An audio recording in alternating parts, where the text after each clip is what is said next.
It's finally time to go home. We've been in the desert for 6 months, alcohol free for 6 months. So we have a really long flight home with a layover in Ireland of all places. It's a civilian airport in Ireland, and they have promised us we could go in the airport and have some beer. We'll have a half-hour layover in Ireland. We're all looking forward to this. So we land in Ireland, walk in the airport. We each had time for one beer, and then they loaded us all back in the plane, and we flew back to where did we fly back to? Biloxi, Mississippi. That was the Air Force base we landed at. I was struck by looking out the window from the air. I was struck by the contrast between, well, first off, between Ireland and the desert. Ireland is like the greenest place I've ever seen from the air. I guess that's why they call it the Emerald Isle. And we land in Biloxi, Mississippi, and it's not as green, but 10 times greener than the desert. Kind of a brownish shade of green from the air. And we landed, and our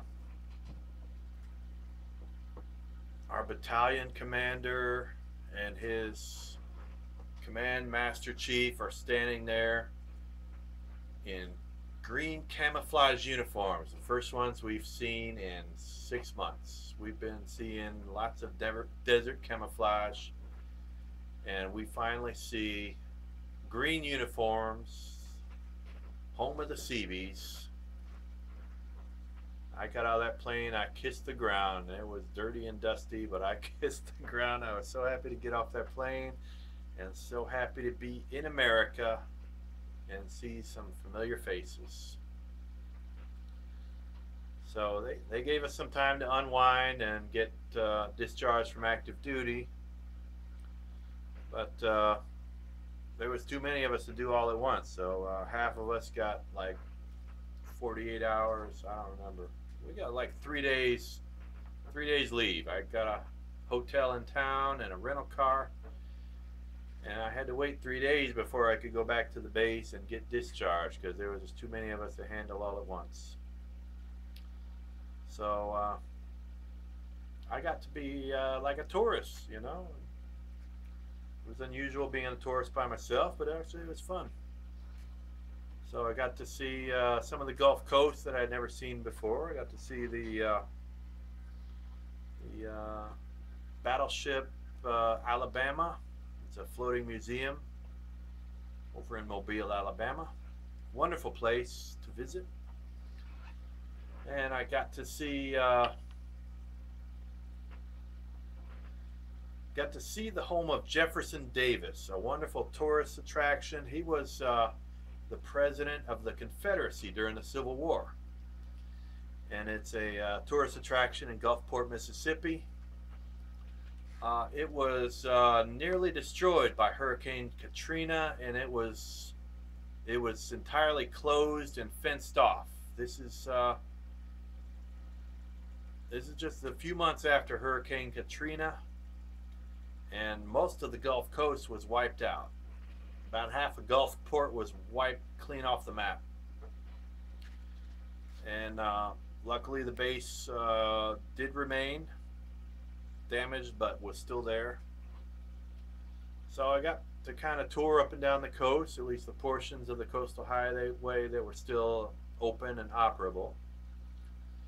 And woke up one morning, I was eating breakfast, and I looked at a map, and I said, I figured out that New Orleans was a one-tank trip. I could get to New Orleans and back in one day and not miss any musters or duty on base.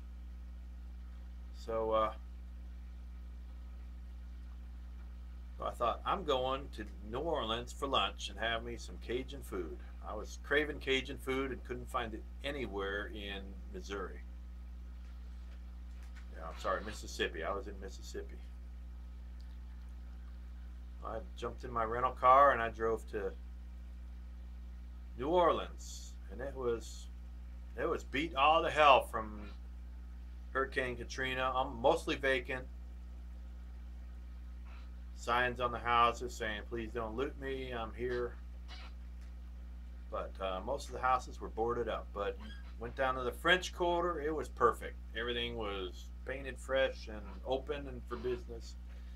And the French Quarter, you couldn't tell anything that ever happened there. It was like beautiful. So checked out some of the street artists and checked out one of the restaurants. Had some wonderful Cajun food, and then drove on back to Gulfport. But that was it was a wonderful time of life to be a tourist on the Gulf Coast and see the aftermath of Hurricane Katrina. Took a lot of pictures for sure.